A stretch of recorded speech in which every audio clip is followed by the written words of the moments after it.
Good evening and welcome to the Lewiston City Council regular meeting for Monday, February 11th, 2013. We'll go ahead and call this meeting to order. First item of business is the Pledge of Allegiance. Please stand and join me for the pledge.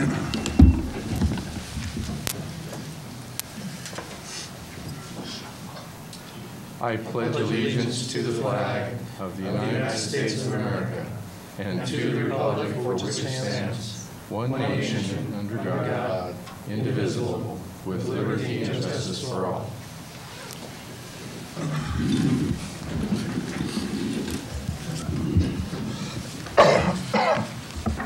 Next item of business is citizens' comments. This is an opportunity for citizens to address the council on agenda items or other items you wish to bring to the attention of council. You're encouraged to discuss operational issues in advance with the city manager. In consideration of others wishing to speak, please try to limit your remarks to 3 minutes. Are there any citizens' comments this evening? Need name and address for the record, please. Mike Lorenz, 458 Crestline Circle Drive. Oh, I just got a few items on my list here to go over. Brought to my attention that I guess there's a water meter that is yet to be filled in by Osborne's Orchard. I guess been covered with plywood for the last several months, so I was wondering if somebody from the city water crew might get that fixed. Then I see our lovely canoe art is still adrift on the bank. And then I guess my next one is, you know, who's the city kidding about running eco cheaper than the private present owners? I said, I don't have too much faith in the city running that any more competitively than who's running it now. And then the other one, I see we're going to do another employment agreement. I mean, we've had Jim been hired for the last almost 2 years now when we're amending an employment agreement. What happened to the first go around? And then my favorite, here we are again, going over whether Sarah Stevenson is going to stay on the council or not. I mean, it's state law says she can do it, and why the city attorney keeps this, letting you drag this up, Kleberg, I have no idea, but it's pretty amazing. I know you don't like the woman, and that's your prerogative, but it seems like a waste of council's time for you guys to be up there beating this thing to death, you know. State law says she can do it, and a lot of other people have too, so you need to let it go. Thank you.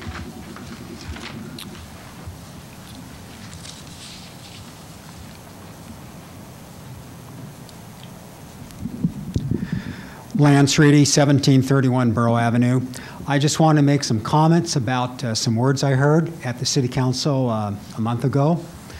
I heard one of the councilors refer to a comment made by, I believe it was Thyra Stevenson when there was a phone call relay here, and I heard the word stupid remark. And I'm kind of thinking, you know, the truth lies in the eye of the beholder. And I also heard a remark near the end of the meeting about those people out there. And I know exactly who those people are. And those people are citizens that want to be more participatory in what's going on in the city of Lewiston here. And I think it's of extreme arrogance when anybody's sitting on the city council thinking that, well, those people over there. So believe me, I heard that, my eyes are perked up, and I'm offended. And one more comment I wanted to make when there was a discussion about the hiring policy, sexual orientation, so on and so forth. I heard the talk about federal guidelines, and I'm thinking, my gosh, how bad it is that in a city here, a city of Lewiston, we have to worry about simply language in a policy book and be concerned about what the, you know, quote, federal guidelines are. And we've it's like that just shows the intrusiveness of the federal government when we can't even use common sense and running the city here when we're concerned about federal guidelines. But let me just conclude about what I consider to be extreme arrogance on the part of people making comments about stupidity, other people's remarks being stupid. I think that's arrogant, and I would hope in the future councilors won't do that. Thank you very much.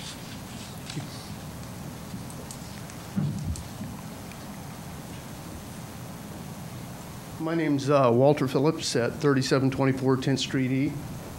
I just wanted to bring up that we've got a resolution that's looking for adoption, third reading today.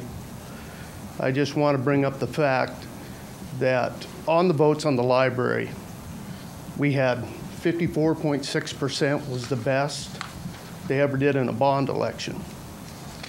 You guys went ahead and got a library pass through. It's doing its thing. You have a referendum that was voted on by the people at a higher percentage. I would advise you to go with what's there.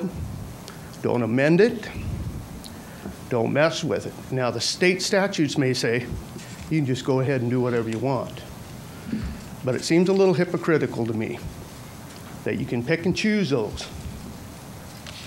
I would just ask you to do the will of the people. That's all I have.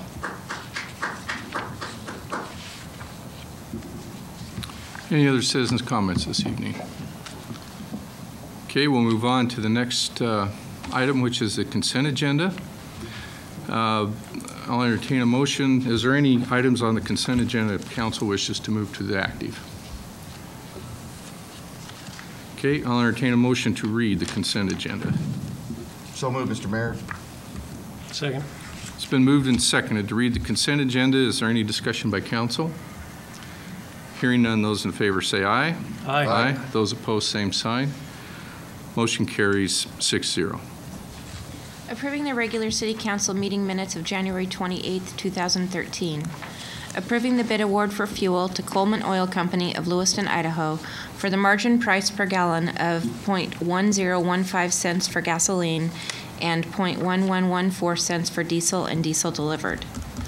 Resolution 2013-3, approving by title only, a resolution accepting an easement from James W. Grow Jr. and Deborah M. Grow, husband and wife, as grantors, to the City of Lewiston and Idaho Municipal Corporation as grantee, and providing an effective date.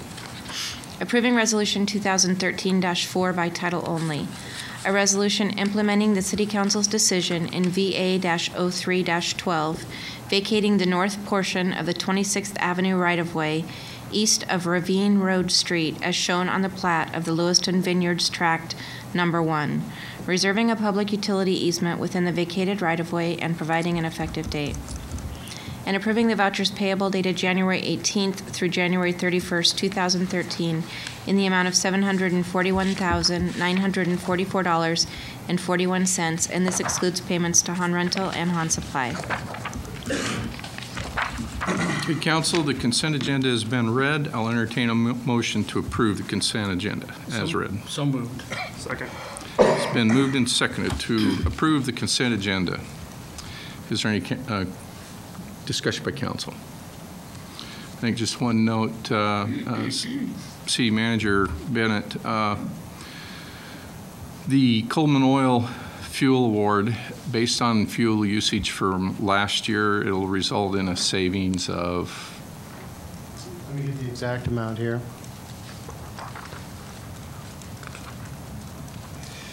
Be $112,800 over last year. Okay, so that could be a potential savings for the city based on the new fuel bid. So, okay, any other discussion by council? Hearing none, those in favor say aye. Aye. Aye. Those opposed, same sign. Motion carries 6-0. Moving on to the active agenda, I'll entertain a motion to read Resolution 2013-2. So moved, Mr. Mayor. Second. It's been moved and seconded to read Resolution 2013-2. Is there any discussion by council? Hearing none, those in favor say aye. Aye. Aye. Those opposed, same sign. Motion carries 6-0. Approving Resolution 2013-2 by title only, a resolution amending the employment agreement between the City of Lewiston and Idaho Municipal Corporation and James Bennett, City Manager, authorizing and directing the mayor and city clerk to execute and attest respectively said amendment and providing an effective date. Resolution 2013-2 has been read. I'll entertain a motion to approve Resolution 2013-2. Mr. Mayor, I move that we approve Resolution 2013-2. Second. It's been moved and seconded to approve Resolution 2013-2. Is there any discussion by council? Councilor Daniel. What's the reason for the deferred compensation account versus just doing a pay raise? One, it doesn't go to base, and it is just a way of recognizing and rewarding the city manager for the work he's done by just paying into since he didn't receive a raise or a cost of living, if I recall correctly, that we felt that a small donation into a deferred compensation program would be a way of at least giving him some recognition for the work he's done. Councilor Daniel. I guess my concern with it is months ago we gave him a bonus. This time we're doing a deferred compensation account, $200 a month, and I'm just worried when the contract as a whole comes up for renegotiation that at that point we're going to be asking for a pay raise. So then he'll have all three, or at least the two, because he'll permanently have the $200 every month. And then I just have this concern that when his contract as a whole comes up, that all of a sudden we're going to be saying, hey, we haven't given him a pay raise in a year and a half now. You know, he deserves a pay raise because he is doing a good job, but I could just see that as a rationale to also give the pay raise. And so it concerns me that we're doing this deferred compensation account. If we're going to give him a raise, why don't we just do it that way? It's at least more honest. So when people ask how much does the city manager make, you can actually give them an honest answer as opposed to, well, he makes this much, but then we also throw in all this. I mean, it's just not as open. At the time we renewed Mr. Bennett's contract and gave him the raise, at that time we had this on the table, and it was the council's wish at that time to defer it for 6 months for whatever reason. And so that's the reason it's come up now, or it would be done at his annual review when we renew Mr. Bennett's contract. So that's the only reason it's coming up at this time. Councilor Kleberg. Thank you, Mr. Mayor. Yeah, well, and I think it kind of goes back, the first time I think I was involved was, it was a police department negotiated contract, and Chief can correct me if I'm wrong, but I think at one time we were having some budget problems, and the police department came forward and offered to accept I believe it was a 1%, basically a bonus, which was paid out. The point being that it did save us money in the long run because it didn't raise their base salary, which would affect our obligation to Percy and all that kind of stuff. Am I missing something there? I mean, it's a way of by not raising the base, I guess, the way I look at it is we're not increasing our legacy debt, if you will, through the retirement. Councilor Daniel.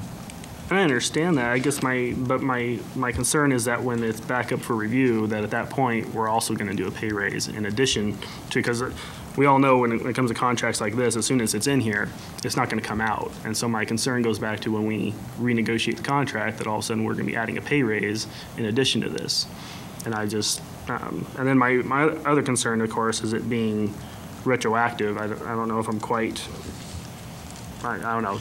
To me, that just doesn't make sense to make it retroactive. I thought back then, I thought we were waiting for longer. I didn't realize by waiting longer, we were also going to go back to that date. I thought we were just going to give it more time, you know, allow him to be a city manager for a little bit longer before we did something like this. So I'm going to oppose it. Any other discussion by council? Pro Tem Cantor. Again, I think it's just a way of rewarding our city manager for the job he does. This is not an 8-to-5 job. We are deferring this. I agree with Councilor Kleberg that this is a way that doesn't affect the rest of the benefit package that costs the citizens more money. It was approved in the budget. It is in the budget, of which this council approved. And when we discussed this a while back, I think we discussed it a few weeks ago, or maybe it was longer than that, I'm losing track of time, that if it was deferred back to that date, that everybody was kind of in agreement with that. So again, Mr. Bennett has done an exceptional job for the amount of work and time he puts into this city, and not only during regular hours, but also after hours and attending a lot of different other functions and representing the city the way it should be represented. He has the support of all of his department managers. He is accessible anytime during the day. He knows his employees. He knows their names. And for 260 employees, that's a pretty good deal. He takes his job very seriously. He enjoys his job. And I think he has things going in the right direction. This is all documented. And oh, by the way, city managers and city attorneys' contracts are only good for 1 year. That's it. Now, if we come back and we decide that we want to give him a raise, I would assume that all this information would come forward on the things that we have given him over the last couple of years, so we would all be fully aware of what's going on if and when that raise was to take place. Mr. Bennett is agreeable to this. I mean, he could ask for a raise right off the bat, but he knows that this will save the city money, and I think as a council shows that we certainly do appreciate what he does and the avenues he's taken to take the city to a new level. And I'm for it, so I'm going to be voting for it. Councilor Daniel. I will just make one more comment. I do think he has been doing a great job, but it goes back to my point.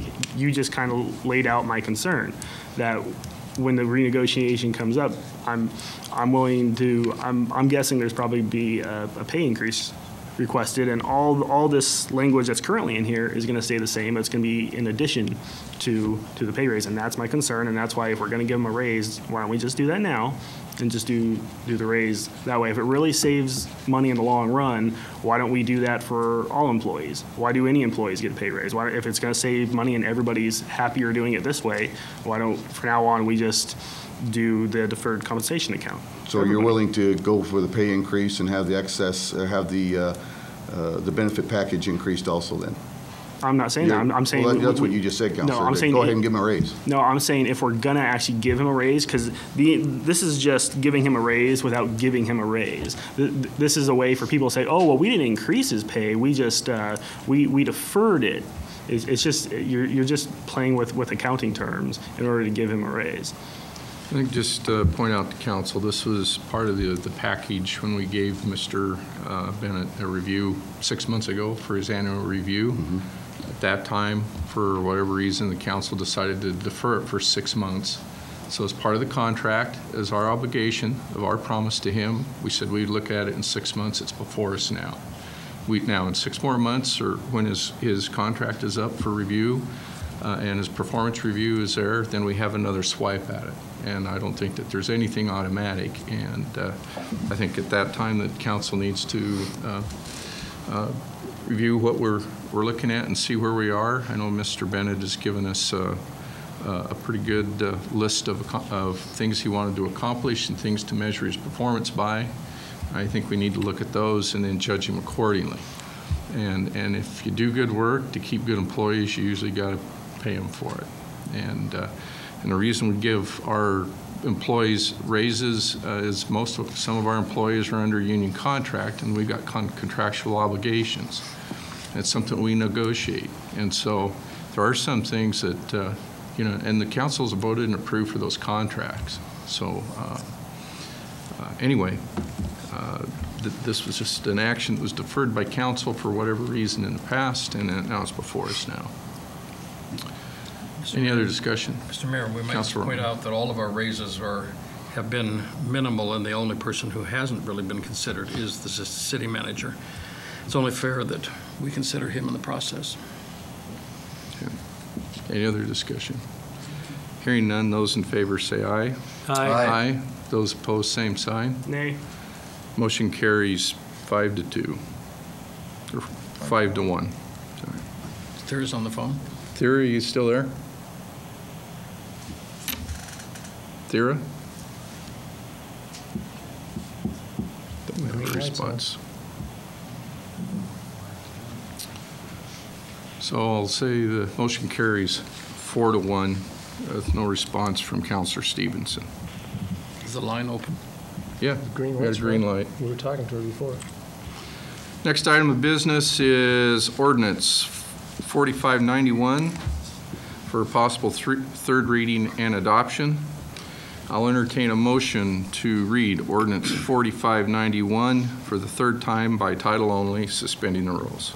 Mr. Mayor, I move that we read ordinance 4591 for the third time by title only, suspending the rules. Second. It's been moved and seconded to read ordinance 4591 for the third time by title only, suspending the rules. Is there any discussion by council? Councilor Daniel.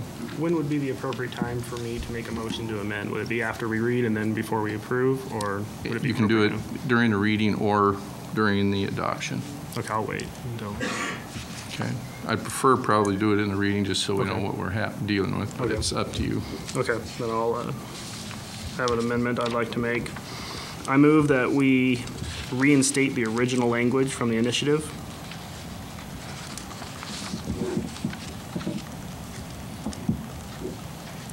Motion dies for lack of a second. So any other discussion on reading ordinance 4591 for the third time by title only, suspending the rules? Councilor Daniel. All right, I tried. But I will support the reading of it, and at this point, I will support the adoption of it. It is a move in the right direction. I do wish that the council would have left the original language in. I think it was important to show the voters that we did hear them, that we weren't just going to change the language. If we needed to change it later on, we could have, but that being said, I will support it at this point. I think that council and staff for myself, I think has done a really good job to put this initiative into effect. The stuff that we have taken out, the one I think was really a flaw in it was standing, where they allowed anybody to sue the city over basically anything when you don't even have to show, which means you don't have to show damage. So folks that paid in a fee that didn't agree to it, you at least have to be able to pay the fee or live in the city of Lewiston to sue in court. And so to take standing out made sense to me, because there's no reason why somebody in Clarkston should be able to sue the city of Lewiston just because we've went ahead and opened ourselves up to that kind of action. And for the other stuff, I think what we've done is we've clarified that going forward for future city councils. Now, future city councils want to go back and look at that original language again, they can do that. But I think at this time, I think we've done a very good job, as far as I'm concerned, of putting this initiative into effect like the citizens wanted. And Mr. Mayor, also, in that regard, also is to make sure if we have excess funds, that it goes back to the right people. It goes back to the people who paid into it. And we wanted to make sure that that's how that was written. Now, that wasn't in the original initiative that was voted on by the citizens. But I, as one, don't want somebody getting a refund in sanitation that doesn't pay for sanitation. That only makes sense to me. I just want to befriend the people who paid into the fund. So again, that was a protection for the citizens of the city and not the ones who don't pay in. So in regards to whatever changes, everything that was in that initiative is still here. Hasn't changed a bit. It's still there, right, Jamie?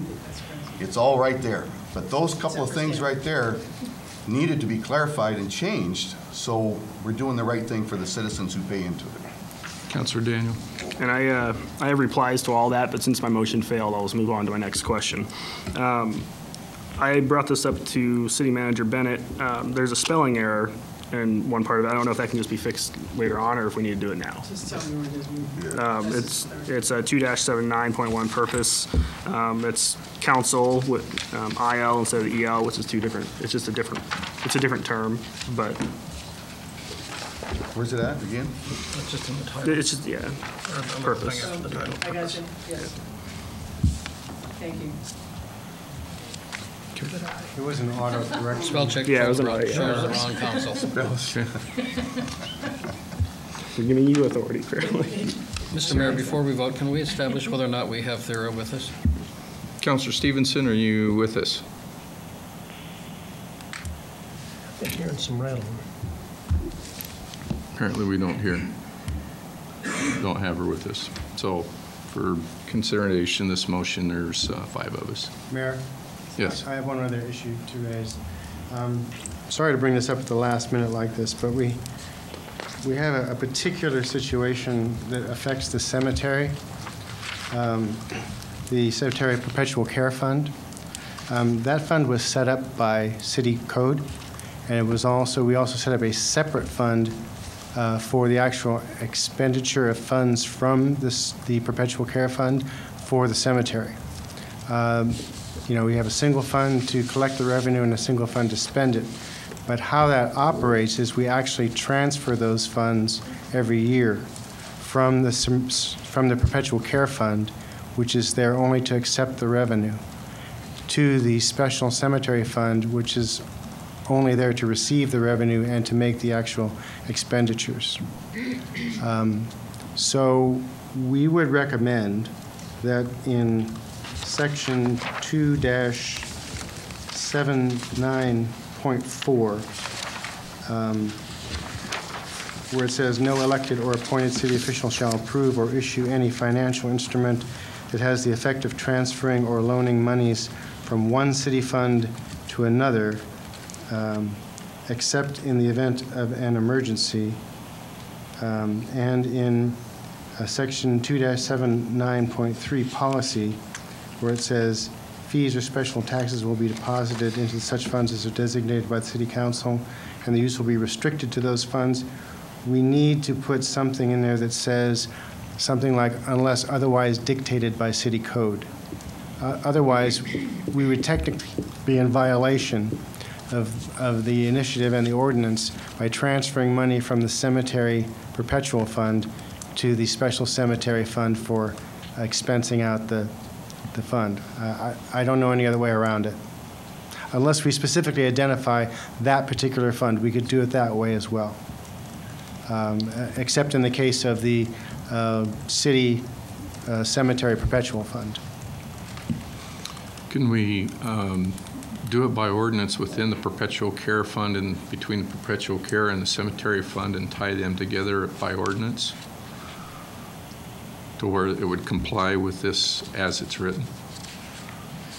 We could, Mr. Mayor and members of the council, we could identify it by the code sections that specifically apply to it if that's what the council wants to do. I would think that would be a lot cleaner.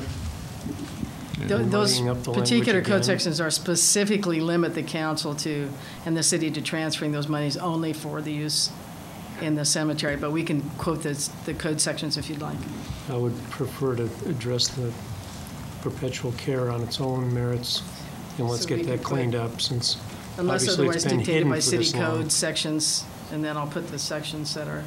So is that going to have a bearing on this tonight?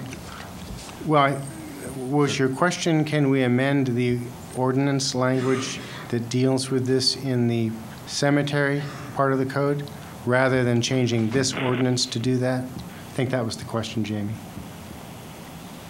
Could we do it by changing the cemetery? Cemetery fund codes, I The don't. Perpetual Care Fund, can we tie by ordinance the Perpetual Care funds, fees that are collected, that by ordinance they go to the cemetery fund? Just like our water, our enterprise funds are set up. Right. That's How a they're set up by ordinance. financial, Can we do the fiscal perpetual question. care and tie it to the, I thought the perpetual You care have and to the ask Mr. cemetery Marsh that sign. question, because that's a fiscal question. There's nothing in the code itself that would prevent that, but it does clearly say that the funds will be received into the Cemetery Perpetual Care Fund and expended only for cemetery purposes. But then a separate section of that ordinance says there's a special cemetery fund created to receive those funds. So the question would be, can you tie those two together, as you said, like you do with the water fund, like an enterprise fund? That's a good question. I would defer to Mr. Marsh, if he's still here, to answer that question. Yeah, yeah.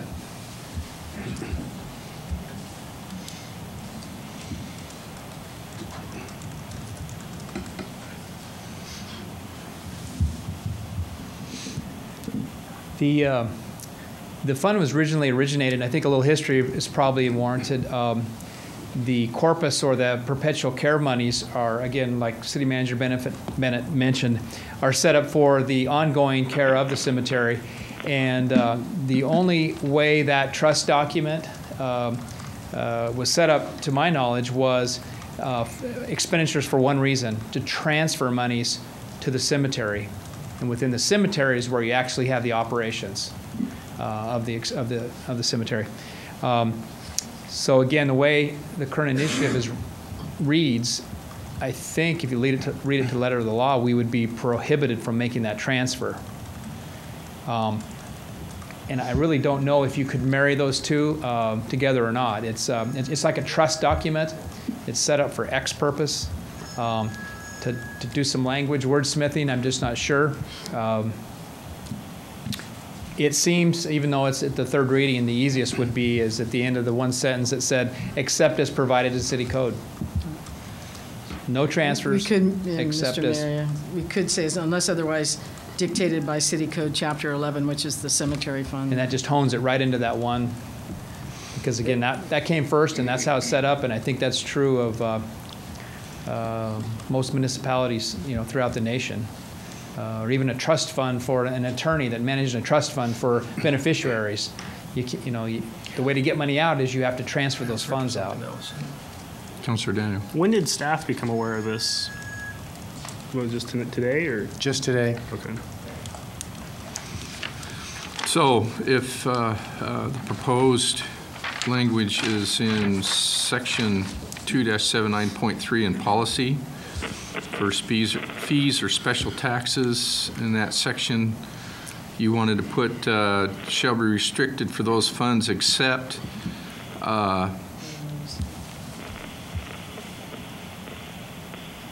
as outlined in what's the city code? Ordinance? I think what I would do, Mr. Mayor, is at the end of that sentence, except in the event of an emergency declared by a majority vote of the City Council, or unless dictated by City Code Chapter 11, which is the cemetery code, and then goes through all of the procedures in there. If you want to be more specific, it's probably just 11-1 and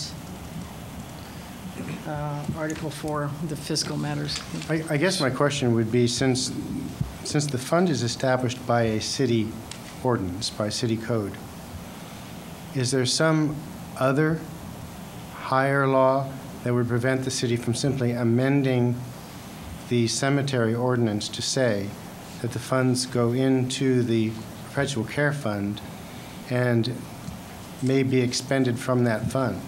I mean, I know maybe what the purpose was in the time was to make sure that those funds were only expended for cemetery purposes, but I tend to agree with Councilor Kleberg. If there's a way that we can do that by amending the cemetery ordinance to make it consistent with this ordinance, I just as soon leave it alone. Because this doesn't cancel out that city ordinance. No. This doesn't. The city ordinance It just still creates stands, a right? conflict. It creates a conflict. Creates a conflict, right. And I think we could correct that conflict by going into the cemetery fund or the cemetery chapter and going in and doing some changes internally to that we could do before the budget cycle comes up again, so that when the new budget comes into place, it doesn't create a problem. Can you restructure in that ordinance how funds are received and how they're taken out? Yeah, I wouldn't know, Mr. Mayor, until, if I could ask Mr. March a question. Is the perpetual fund a trust fund set up as a trust document? I'm not sure if that's the exact definition, but that's the theory and that's the intent. I mean, we would have to look at it as well. Well, what other document is there other than the city code? I think we have to go by what the city code says. It does not say anything about it being a trust fund. Yeah, it's simply I wouldn't know established. whether I we mean, could it was change done it. years and years and years I don't know ago. if It's we can simply or not. established for the benefit of the operation of the cemetery. So I would agree with Mr. Bennett. Yeah. I mean, I think we know what we want it to do. The money goes into the cemetery fund, and it's only to be used to fund the cemetery and the perpetual care of the cemetery. I feel confident that there's a way that we can rewrite those couple of sections of the cemetery code to say that and not interfere with the original intent of what we're trying to do with the perpetual care fund, so that it's consistent with this new language. I think that's cleaner. Okay. So now worry about amending this, and we'll look at the perpetual care and the cemetery ordinances. Okay. Counselor Daniel. No, answer my question. Okay. Any other discussion by council? Hearing none, those in favor? Before we vote, can we establish if we have connection with? Counselor Stevenson, are you online? She is not, so there'll be the 5 at the table here voting on this issue. So those in favor of reading ordinance 4591 for the third time by title only? No, we've Counselor done that Daniel? already. Oh, sorry. We've read it? Yes, we've read it. Read? Didn't we? Okay. No. No, we haven't read it. Oh, you're right. I haven't checked I'm it ahead of off, myself, so sorry. we haven't had a vote. Counselor Daniel. I don't know if we might need a recess or not, but Counselor Stevenson just sent me a text saying the phone's busy. She keeps trying to call, I guess, and the phone's busy. Okay. Well, have her Try try it again. Have her try again. Okay. It's $20 for an electronic device, Clinton. Okay, you there? Yes, I am. The line all of a sudden went off, and the line's been busy ever since, so thank you. Okay, yeah, we kept asking if you were there and didn't get a response. Okay, where we're at right now is to read ordinance 4591 for the third time by title only, suspending the rules. Okay, thank you. So, any other further discussion by council? Okay, those in favor, say aye. Aye. Aye. Those opposed, same sign. Motion carries 6-0. Was that an aye from you, Counselor Stevenson? Yeah, I said aye. Okay. Motion carries 6-0. Approving the third reading of ordinance 4591 by title only, suspending the rules. An ordinance of the City of Lewiston enacting a new section to be codified as Section 2-5, which codifies the initiative measure on the usage and levying of fees approved at the general election on November 6, 2012, amending Section 2-5 to 2-79, providing for definitions and providing an effective date. Okay, ordinance 4591 has been read for the third time. I'll entertain a motion to adopt ordinance 4591. So moved, Mr. Mayor. Second. It's been moved and seconded to adopt ordinance 4591. Is there any discussion by council? Hearing none, those in favor say aye. Aye. Those opposed, same sign. Motion carries 6-0.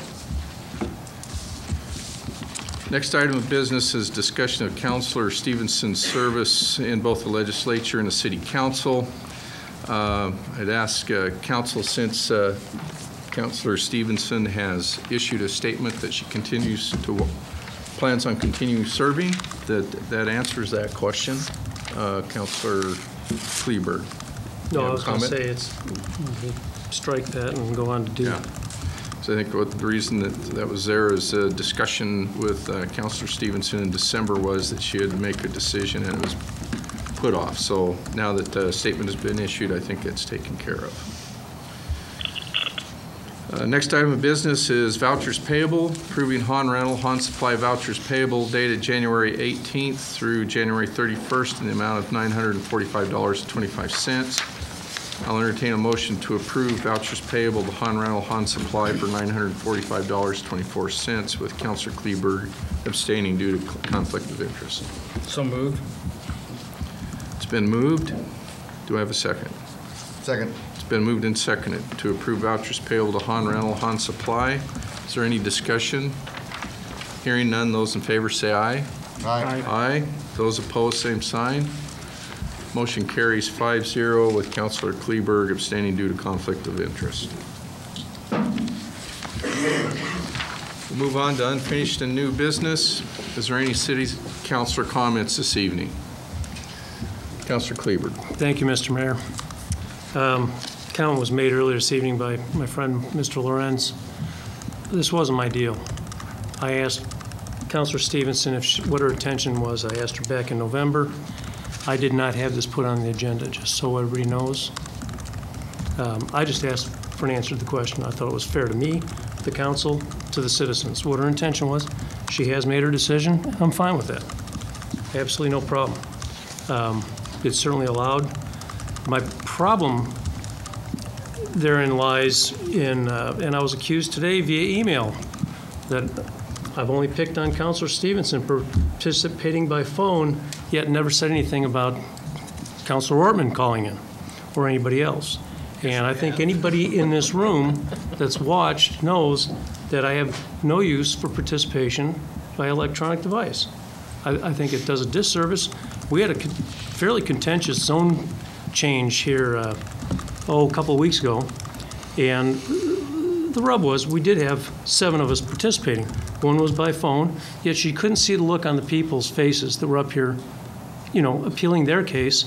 There wasn't, I shouldn't say new evidence, but Mr. Plaskin brought some pictures that weren't part of our package that showed the backyards, west side, east side, north, south, the whole thing, the neighborhood. Those weren't included in our packets.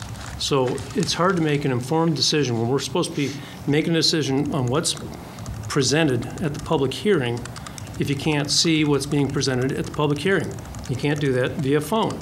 I don't know where this came up from, who started this, but I think it's wrong. And I'll take that one to my grave. I think it's wrong. And I know that there are other people that feel the same way on this council that I do. So I'm going to let it drop if that's the way it goes. But, I find it really odd that a good friend of mine from planning and zoning and a friend I love dearly, but never agreed with her probably more than once on P&Z, Sue Wing, wanted to participate in the chicken committee that was going on with P&Z. She couldn't participate by phone. She doesn't like to drive at night, so she couldn't be on that body. Yet we can have counselors participating on zone change, comprehensive map plan changes and stuff like that via phone. To me, it's nutty. So I'm done. Thank you. Councilor Daniel. Mr. Lorenz brought up during the public comment about the canoes down there. I guess I haven't seen them. Is there some washed up on the shore that? What he's referring to is not the main canoe structure itself, but in the pond area down below the canoes, there are a couple of small canoe structures. And what happened was that the wind had blown those structures to the bank. And what needs to happen is those need to be taken back out and anchored where they were originally located in the pond, and we're just working on getting the company out there that placed those out there to come out and do the work. Okay. So that's what that is.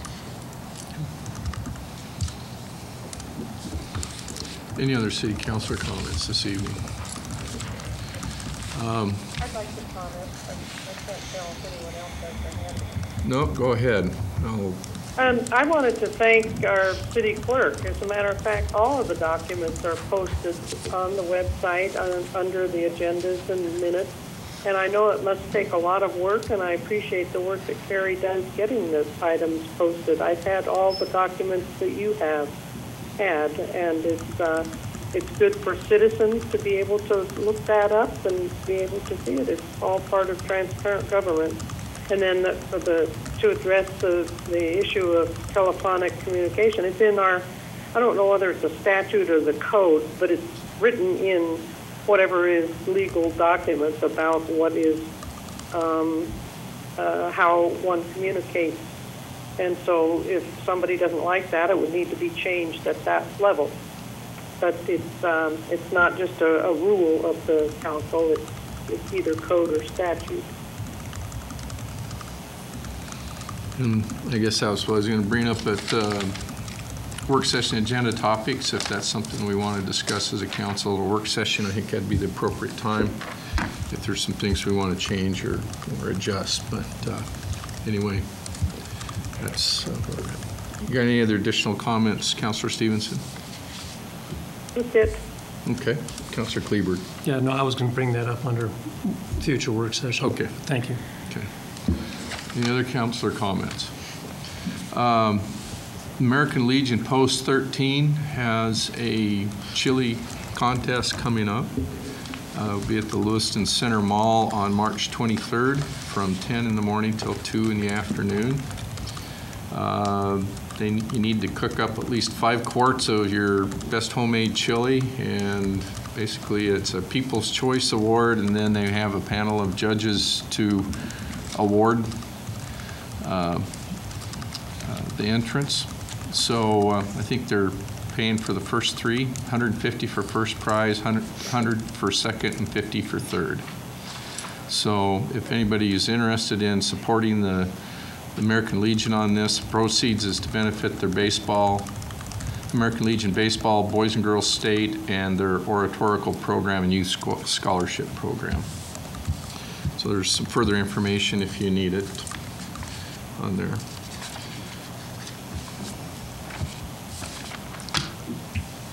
Mr. Bennett, any comments this evening? Just a reminder, tomorrow night at Idaho Fish and Game, there will be a meeting with representatives from the Idaho Department of Water Resources to review the groundwater management area that encompasses the Lindsay Creek watershed, and there will probably be some discussion of the impact of the groundwater in that area on wells within the area, both on the shallow aquifer and on the deep aquifer there. So would encourage folks to come out and find out about that. I believe it'll be at 6:30 tomorrow night, again out at Idaho Fish and Game. Otherwise, the city did receive a letter from LTAC, the Local Highway Technical Assistance Council, to notify us that the Snake River Avenue and Southway Avenue project is ready to be advertised again. If you remember, that project came in considerably overbid, and so they went back to the drawing board, redesigned the project to reduce the cost of the project. The engineer's estimate now for the cost of the project is $2.1 million, and so we hope that it will come in close to that or below that, and then the project is scheduled to begin construction in the spring. Okay. Advisory Board and Commission appointments. Is there any this evening? Okay. Work session agenda topics. Councilor Kleberg. Oh, thank you, Mr. Mayor. Yeah, perhaps we could have a discussion on the origin and continued use of electronic devices to participate. And it's not personal against either one. I don't care who it is. No, there are some conditions I don't think it's good either. So, others I think it's fine. But. Yeah. If I can make just a sidebar. Okay. First time I was really upset because we had Councilor Ortman on picking on you, but you were participating. I think you were in Puerto Rico. We're having an executive session. And I remember looking Mr. Roberts right in the face, and I said, how do we know he's alone in his room? I mean, he could be in there with somebody else, giving him coaching. And so Don walked over here politely and said, Dennis, are you alone? And of course he said, yes, I am. And well, how do we know? It's the oldest trick in the book. So I think you need to be here. If you can't be here, there's a reason why we have 7 counselors. Just my opinion. You're having the work session now? What I'd like is at one of our next work sessions or kicking off our budget season coming up to ask the counselors to start thinking of your budget priorities for the year of what we have. For myself, mine are funding of street maintenance and project match funding for our street and stormwater projects that we have. Make sure that we've got funding secured for transit to expand the route for another hour. I think there's a lot of people that would benefit, and continue the funding for the sidewalk program through transit. And then also make sure that we have the funding to continue the program for the video cameras for the police and for the data terminals for the police and fire vehicles. So those are kind of my priorities that I'm looking at that I think are important. So I just ask that get your list together and possibly maybe kick off our budget session with maybe a Saturday morning session, kind of like we did here a couple of years ago with staff, and and council and just kind of see where we are with our master plans and our priorities and kind of put them on a board so that we have kind of a general direction to give staff so that we can move ahead with as efficiently as possible for our budget. So I'm just kicking it out there, and I don't know, I'm not seeing any head shaking, no, so. But just think about it, and I'd like to probably get moving on that here in the next few weeks. Any other work session agenda topics? Mr. Mayor, Pro Tem Cannon. in April, I'd like to have discussion and a presentation by the Jackson Baldwin Falls Committee. Some of the experiences, some of the expenses and stuff that they're experiencing. So I would like to have that on April's work session, please. Okay.